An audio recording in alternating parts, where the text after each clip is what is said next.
Welcome to our deep dive on the April Uprising. Mm.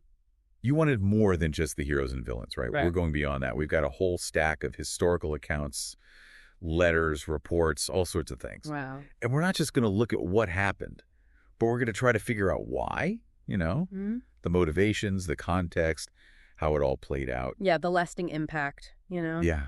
And it's going to be a fascinating journey because the sources paint a very different picture than what you usually see in history books. So okay, let's start with that usual picture then. Right.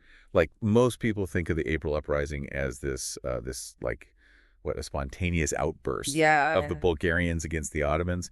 But our sources suggest something totally different. Yeah, not spontaneous at all, really. Yeah. More like a calculated provocation. Yeah, that's a much better way to put it. So who was behind this? Who were these groups? What were they after? The main players were these Bulgarian revolutionary committees. Okay. They were operating within the Ottoman Empire, but also, really importantly, abroad. And their goal was clear. They wanted to provoke a violent reaction from the Ottomans that would then bring in outside powers, especially Russia.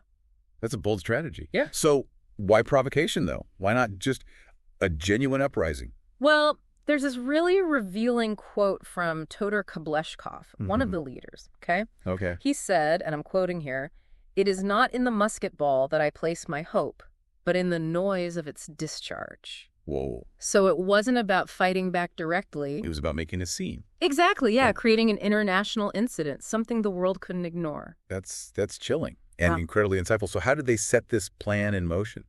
Well, we got to look at the context.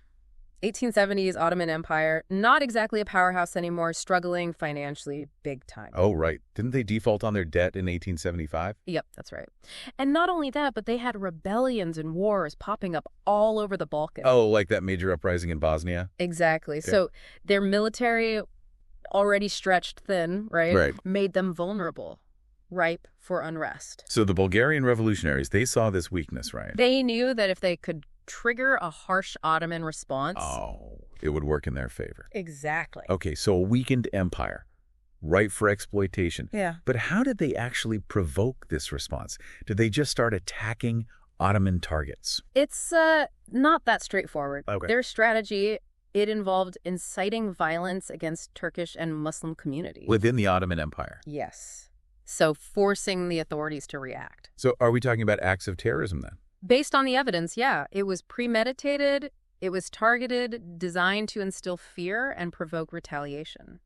Wow, this really paints a very different picture of what led up to the April Uprising. It's not some sudden resistance movement. No. It was a planned campaign of violence. You're getting it. And the tragic consequence of this was the massacre of thousands of people in Turkish and Muslim villages. Thousands. That's horrifying. Absolutely brutal. And the Ottoman authorities, under pressure to respond, they made a disastrous decision. Their regular troops were tied up elsewhere. So they didn't have many options, huh?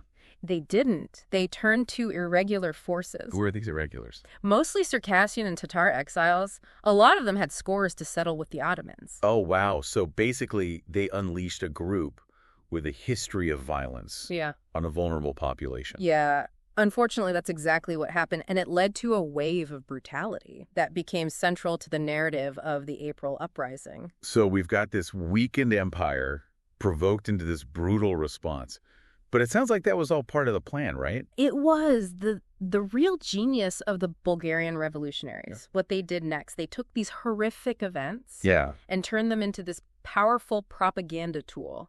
They knew that public opinion mattered, especially in Europe. So they're playing the long game, huh? Counting on the international community to step in. Exactly. And their next move, a masterclass in media manipulation. They started publishing accounts of these massacres. Okay. In multiple languages. All right. Getting the word out everywhere. So they weren't just reacting, they were shaping the narrative. Oh, absolutely. And they knew who to target. Influential figures like William Gladstone in Britain. Oh, yeah. And they were feeding stories to big newspapers like The Times. Wasn't there an American journalist, too, Januarius McGanahan? Wasn't he key in spreading this narrative? Oh, yeah, he was huge. His reports from the region, especially about the Batak massacre, they were everywhere, and they had a big impact on how the West saw things. It's amazing how one journalist could have that much influence. It shows you the power of a good story, especially when it taps into, existing ideas and biases. Megahen's accounts, they were horrifying, no doubt. But they also played into this image of the Ottomans that already existed in Europe. The sick man of Europe, right? Exactly. Brutal, backward. Yeah. So were these reports accurate, though? Were the casualties really as high as they claimed? That's a good question. That's where it gets tricky.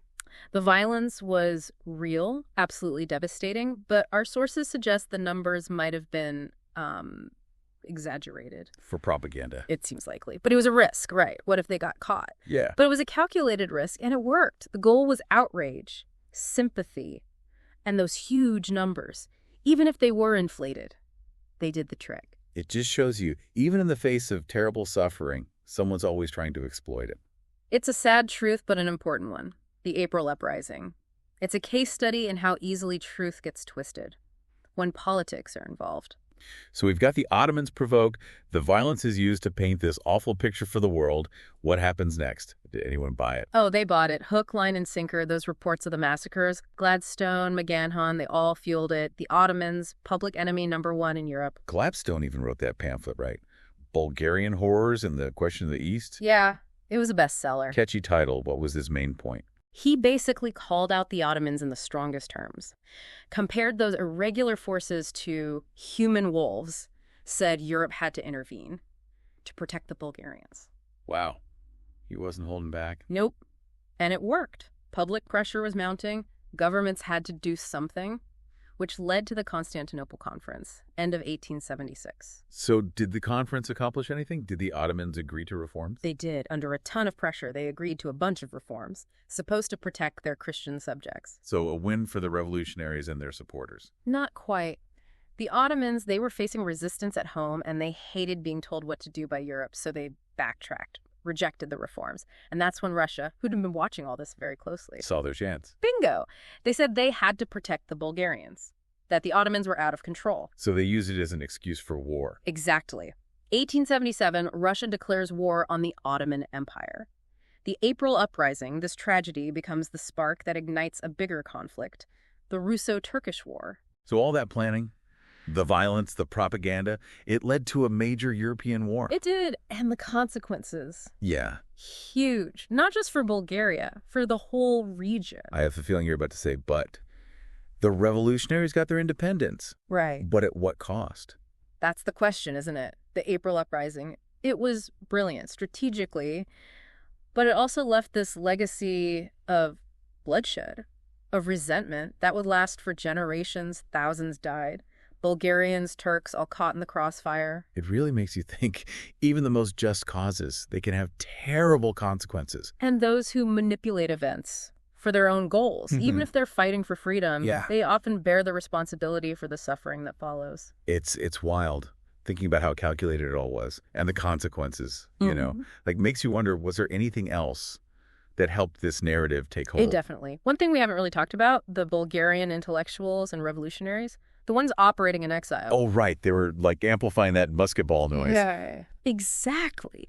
They knew the world was watching, waiting to react. And they were ready. They weren't just fighting a war. It was an information war.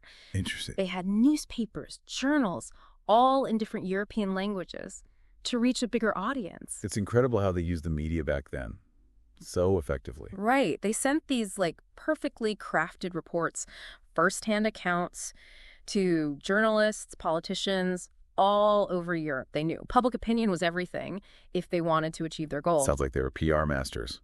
Way before PR even existed. Yeah, you could say that, and it worked. The April Uprising, even with all the tragedy, the messed up stuff they did, it put the Bulgarian question front and center in European politics. And that led to an independent Bulgaria just a few years later. Right, but we got to remember the whole picture. Bulgaria's birth, it came with a heavy price tag, violence, manipulation, bad blood between communities. That lasted for a long time. It really shows how complicated history is. Nothing's ever black and white. Exactly. The April Uprising, it was a turning point, no doubt. But it's also a story full of, moral gray areas. It makes us look beyond the simple stories. and face some uncomfortable truths. So for our listener, what would you say is the biggest takeaway here? Think for yourself, especially when it comes to history. Question everything. Look at all sides. And be careful of anyone trying to spin things for their own benefit. It's a good reminder. History isn't just facts and dates. It's about people, choices, consequences, and things don't always go as planned. Well said. The April Uprising, it shows us, even when you're fighting for a good cause, the way you do it matters. And sometimes victory. Yeah. It comes with the dark side. Thanks for joining us on this deep dive into the April Uprising. It's been a wild ride. Yeah, it's a story that keeps you thinking. For sure. And for everyone listening, until next time, keep asking questions, keep exploring, keep digging deeper.